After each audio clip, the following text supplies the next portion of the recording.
अस्सलाम वालेकुम to all of you. कैसे हैं आप सभी लोग? उम्मीद करता हूँ सभी लोग खैरियत से होंगे। जैसा कि हम पढ़ चुके थे पिछले यहाँ तक, इस पॉइंट तक हम लोगों ने पढ़ा था कि जाली ने उसने सर के पिछले हिस्से में सर्दी पहुँचाने से मना किया है। ठीक है। सुदाय हार खारिजी के इलाज में ग़िज़ाई दवाई का इस्तेमाल ही काफ़ी है। सुदाय हार खारिजी मतलब क्या है?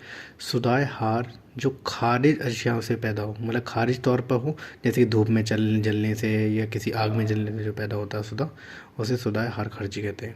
इसके अलावा ग़िज़ाई दवाई, ऐसी दवाएं जिनमें ग़िज़ाई अज़र ज़्यादा होते हैं, उनसे ही इससे इलाज हासिल किया जा सकता है। सुदाय हर दाखिली गर्म दवाओं और गर्म ग़िज़ाओं से लाभ होता है। सुदाय हर दाखिली क्या है? जो दाखिली तौर पर जिसम में दाखिल हो रही हैं गर्म अशियाँ या गर्म चीज़ें, तो उनसे सुदाय हर दाखिली खारिज होता है। ठीक है। सुदाय हर दाखिली में मरीज को कलक होती है और हवास मुकद्दर हो जाते हैं। कलक से मुराद क्या है? कलक उस हालत को कहते हैं जिसमें मरीज एक पहलू बदल कर दूसरे पहलू पर आता रहे और फिर उसकी ख्वाहिश होती है कि इस पहलू भी बदल कर कोई दूसरी हैयत इख्तियार करे। मतलब सिंपली अगर भाषा में बोलें, कलक उस हालत का नाम है बेचैनी का। मतलब पेशेंट जो होता है इससे बेचैन रहता है। सुदाय हार दाखिली में ऐसा सुदा जो कि दाखिली तौर पे पैदा होता है, दाखिली अशियाओं के दाखिल होने से सुदाय हर दाखिली पैदा होता है। इसमें कलक होती है। कलक उस हालत बेचैनी को बोलते हैं, सिंपली ये जान लीजिए। ठीक है। सुदाय हार दाखिली में कुर्स मुसल्लस का तिला लगाएं। हार दाखिली में क्या होगा? कुर्स मुसल्लस का तिला लगाएं। ठीक है। और सुदाय हार दाखिली में बैरूज और अफ्यून जैसी मुकद्दर या सुन्न करने वाली दवाओं से परहेज करें। अब पढ़ते हैं सुदाय बारिद खारिजी। सुदाय बारिद खारिजी क्या होता है? सुदाय बारिद मतलब बरूदत अशियाओं के इस्तेमाल से पैदा होता है और खारिज तौर पर पैदा होता है। मतलब क्या होता है? इसमें कोई बारिद अशिया जो है जिसम में दाखिल नहीं हो रही है, खारिजी तौर पे ही उससे पैदा होता है। सुदाय बारिद खारिजी को खुप्ता कहते हैं। खुप्ता उस हालत का नाम है जिसमें हैरत, बेअक्ली और कुंदी हवास जैसी कैफियत पैदा हो जाती है। क्यों? ऐसा मान के चलो जिसमें बारिद अशियाँ या रतूबत ज़्यादा बढ़ जाती है तो उसमें बेअक्ली और कुंदी हवास जैसी कैफियत पैदा हो जाती है खुप्ता में। खुप्ता क्या है? सुदाय बारिद खारिजी को खुप्ता कहा जाता है। सुदाय बारिद खारिजी का अंजाम बसा औक़ात ज़ुकाम हुआ करता है। मतलब सुदाय बारिद खारिजी का जो लास्ट में स्टेज आती है वो ज़ुकाम हुआ करता है। सुदाय बारिद खारिजी में दर्द ज़्यादातर सर के पिछले हिस्से में पैदा होता है। जो चीज़ें बिलकुबा बारिद होती हैं, मसलन खट्टा दही, उनसे दर्द किसी कदर देर से पैदा होता है।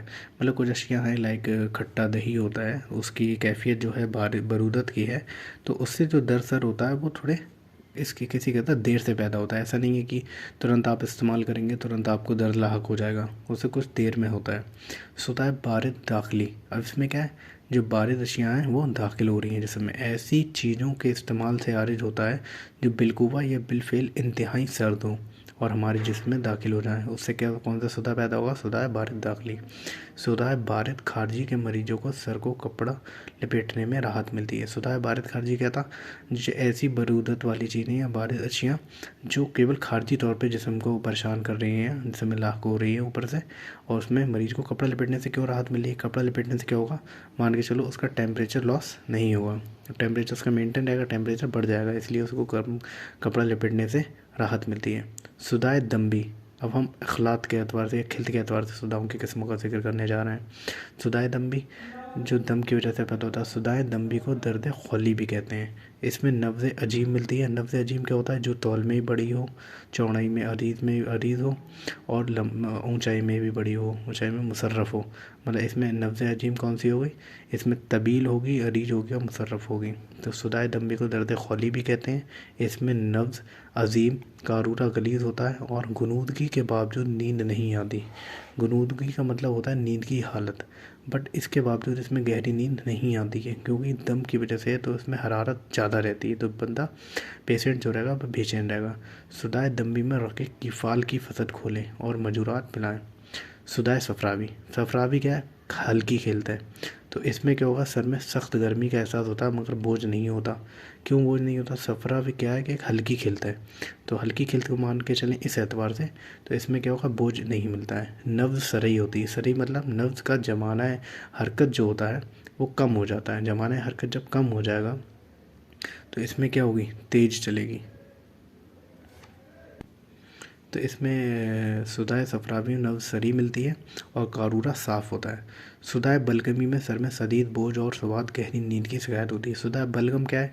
बलगम एक भारी खेलता है, बलगम एक भारी खेलता है जिसकी वजह से सिर में क्या मिलेगा? बोझ की शिकायत होती है। अमराज हाद्दा में पहली ही से पेशाब में रसूख ज़ाहिर नहीं होते हैं, हालांकि इनके मादे शुरू में बहुत रकीक होते हैं। सुदाय सौदाबी की बात करें, सौदाबी खिल से जो पैदा होता है सौदा, उसे सौदाय सौदाबी कहते हैं। सुदाय सौदाबी, सुदाय सौदाबी में नब्ज़ बारीक सुस्त होती है और कारूरा सफ़ेद व रकीक होता है। ये हम लोगों ने खिल के एतबार से सुधा पढ़े। सुदाय दम्बी, सुदाय सफरावी, सुदाय बलगमी, सुदाय सौदाबी।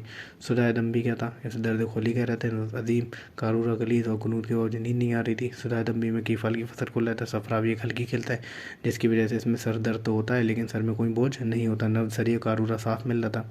सुदाय बलगामी में सर में क्या हो रहा था? शदीद बोझ था क्योंकि एक भारी खिलता है, इसकी वजह से इसमें बोझ मिलता है। और गहरी नींद आती क्योंकि रतूबत वाली अशिया, बलगम क्या है? एक बारिद रतब होता है इसका मिजाज बलगम का, तो बारिद है और रतब है, तो ये नींद के लिए जो बेहतर कैफियत है वो बारिद है और रतब है, तो इसकी वजह से इसमें गहरी नींद की शिकायत मिलती है। और सुदाय सौदावी क्या है? सौदावी बेकार खिल, सबसे गलीज खिलती है, सबसे बेकार खिल्त माना जाता है इसमें, तो इसमें नब्ज़ बारीक सुस्त होती है और कारूरा सफ़ेद व रकीक होता है। Thank you.